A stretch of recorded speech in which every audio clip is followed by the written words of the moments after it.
चोटी से गिरकर मानव लुढ़कते हुए सीधे जमीन पर आ गया। मानव चोट और खून से लथपथ हो चुका था। अब उसके अंदर इतनी भी हिम्मत नहीं थी कि आंख खोल के अपने पास खड़े आदमी को भी देख ले। तभी सामने से आवाज आई, श्रुति को उठा लो और ले चलो। मानव ने आंखें नहीं खोली, लेकिन जब उसे अंदाजा हुआ कि ये उसके साथ वाली लड़की को उठाने के बारे में बात कर रहे हैं, तो उसने लड़की के हाथ को और ताकत से पकड़ लिया। सफेद कपड़े वाला आदमी जब श्रुति को उठाने आया, तब भी मानव ने उसका हाथ नहीं छोड़ा था। लेकिन अचानक एक जोर की लात मानव के हाथ पर पड़ी और उसका हाथ छूट गया।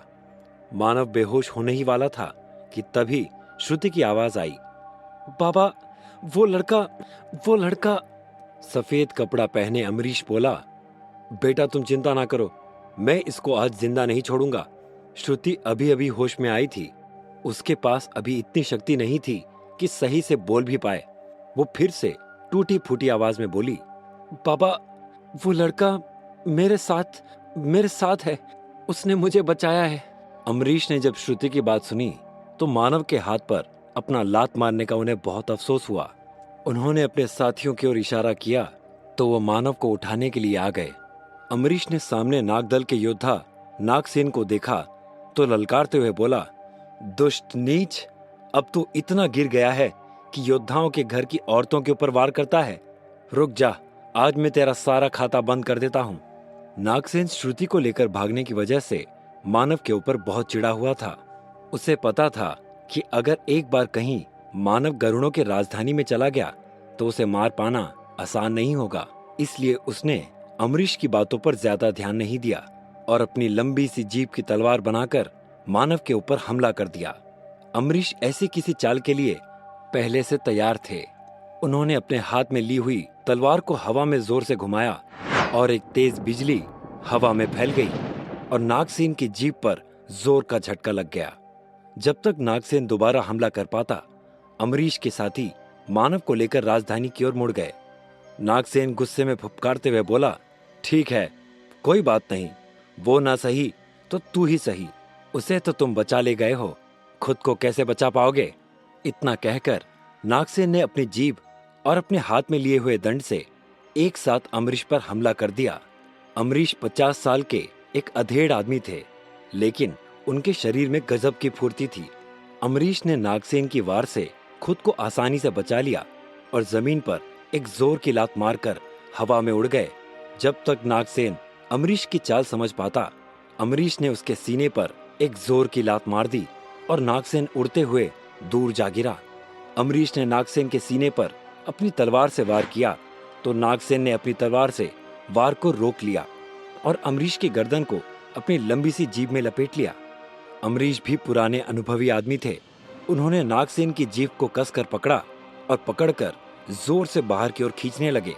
एक पल को तो नागसेन को लगा कि अमरीश उसकी जीभ को बाहर निकाल कर ही दम लेंगे, लेकिन अगले ही पल नागसेन ने अमरीश की गर्दन को कसना शुरू कर दिया और अमरीश ने नागसेन को गर्दन से पकड़कर पटक दिया।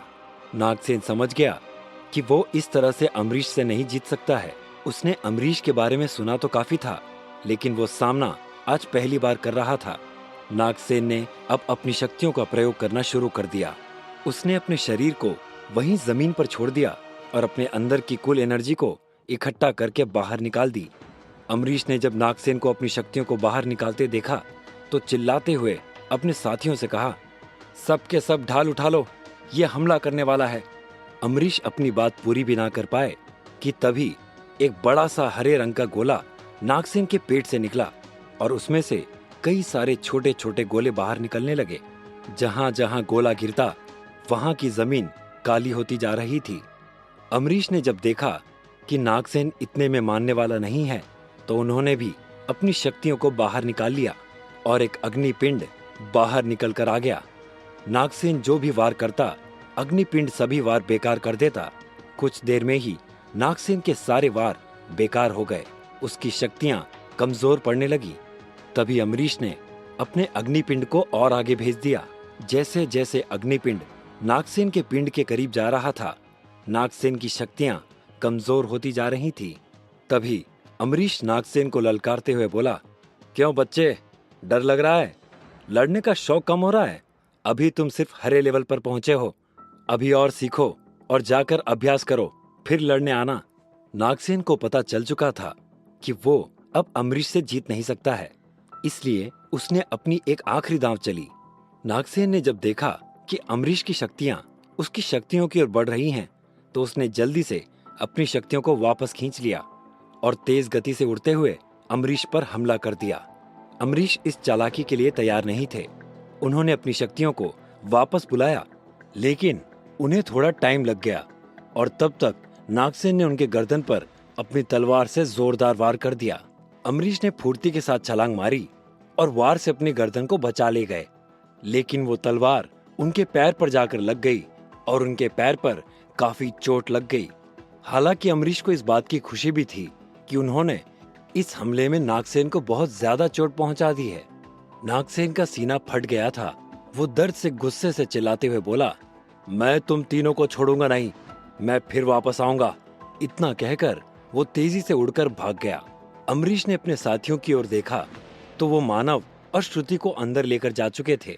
कुछ सहायक अमरीश को सपोर्ट करने के लिए आगे आए, लेकिन उन्होंने मना कर दिया और खुद से ही लंगड़ाते हुए अंदर की ओर चल दिए।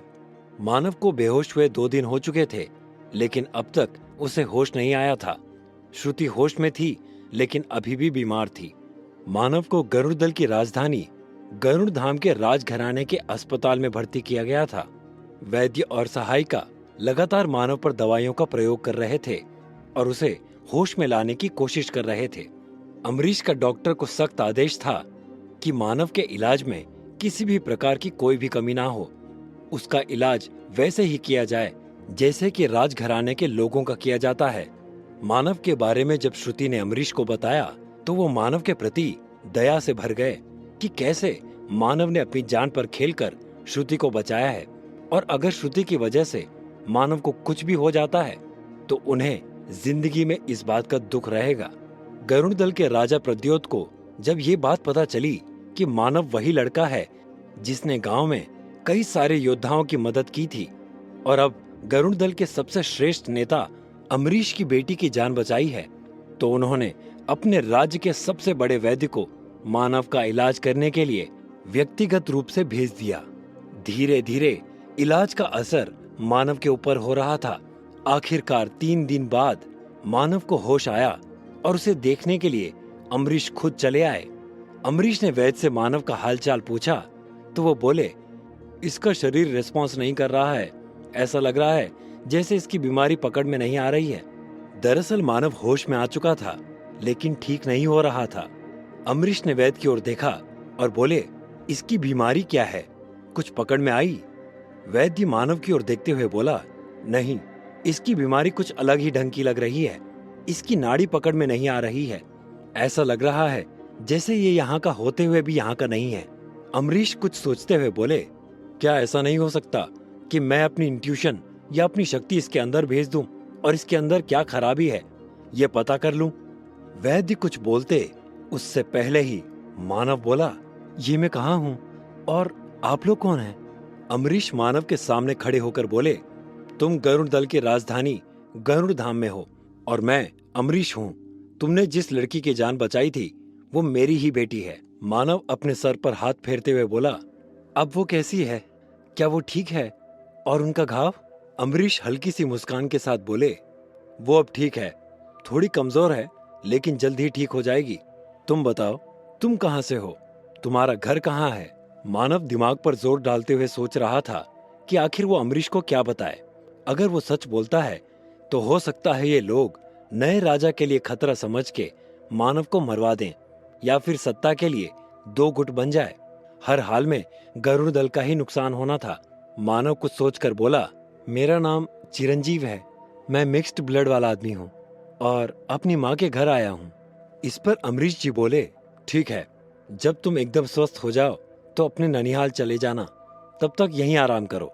मानव धीरे से बोला, अब शायद मैं वहां भी ना जा पाऊं, मेरे पास उनका पता भी नहीं बचा है। अमरीश जी बोले, कोई बात नहीं, तुम जब तक चाहो यहाँ रह सकते हो। मानव को ये बात जानकर बड़ी राहत मिली कि कोई भी उसे यहाँ पर पहचान नहीं पाया है। अमरीश जी वापस वैद्य की ओर मुड़े और बोले, आपने बताया नहीं, मैं अपनी शक्ति इसके अंदर भेज कर देख लूं कि इसके अंदर क्या समस्या है।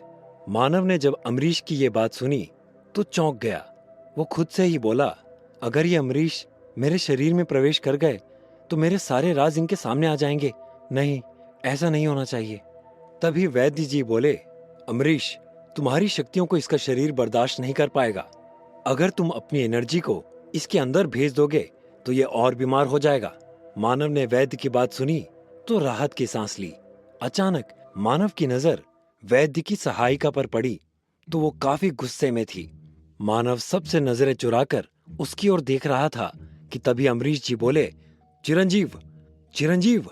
मानव का ध्यान सहायिका पर से हट गया और वो सक पकाते हुए अमरीश जी की ओर देखने लगा। अमरीश जी आगे बोले, मुझे काम से बाहर जाना है, तुम यहाँ आराम करो। अगर तुमको किसी भी चीज की जरूरत होती है तो इनमें से किसी को भी बता देना, तुमको वो चीज मिल जाएगी। जल्दी ठीक हो जाओ, फिर मिलकर तुम्हारे ननिहाल को ढूंढते हैं हम लोग। मानव अमरीश को देखकर हल्का सा मुस्कुरा दिया और हामी में सर हिला दिया। सबके जाने के बाद मानव ने सहायिका को पास बुलाया और उससे अपने पुराने कपड़े मांगे। सहायिका को समझ में नहीं आ रहा था कि मानव अपने पुराने कपड़े क्यों मांग रहा है, लेकिन वो गई और मानव के गंदे कपड़े उठा लाई। मानव ने जेब में हाथ डाल के टटोला और फोटो निकाल के अपने सिरहाने रख लिया और वापस सो गया। अगले दिन वैद्य ने मानव से ठीक से बात की और बोले, तुम उस जगह से भूखे प्यासे भागे कैसे? मानव बोला, मुझे सही से तो याद नहीं है, लेकिन मैंने श्रुति को उठाया और फिर जब उसने कहा कि मुझे सड़क से नहीं जंगल के बीच से भागना चाहिए तो मैं वहां से खूब तेज भागने लगा, फिर सीधे पहाड़ी के नीचे आकर गिरा। वैद्य जी अपनी लंबी सफेद दाढ़ी पर हाथ घुमाते हुए बोले, क्या तुम दोनों में से कोई बेहोश भी हुआ था? मानव बोला, हाँ, श्रुति बेहोश हो गई थी। वैद्य जी मुस्कुराते हुए बोले, अब जाकर मुझे तुम्हारी बीमारी समझ में आई है। मानव डरते डरते बोला, क्या हुआ, मुझे कोई बड़ी प्रॉब्लम है क्या? वैद्य जी बोले, नहीं नहीं, समस्या छोटी है, बस ठीक होने में समय लगता है। फिर सहायिका के हाथ में दवाई देते हुए बोले, तुमने अनजाने में ही विंड ट्रैवल टेक्निक्स का यूज कर लिया था, इसलिए ऐसा हुआ है। तभी कमरे का दरवाजा खुला और एक बुजुर्ग अंदर आए और वैद्य की ओर देखते हुए बोले, बहुत सारे योद्धा इकट्ठा हो गए हैं, अब हमें जाना चाहिए। फिर अचानक मानव की ओर देखते हुए बोले, ये लड़का कौन है? वैद्य जी बोले, यहीं घूमने आया था, अमरीश जी की बेटी को बचाने में घायल हो गया।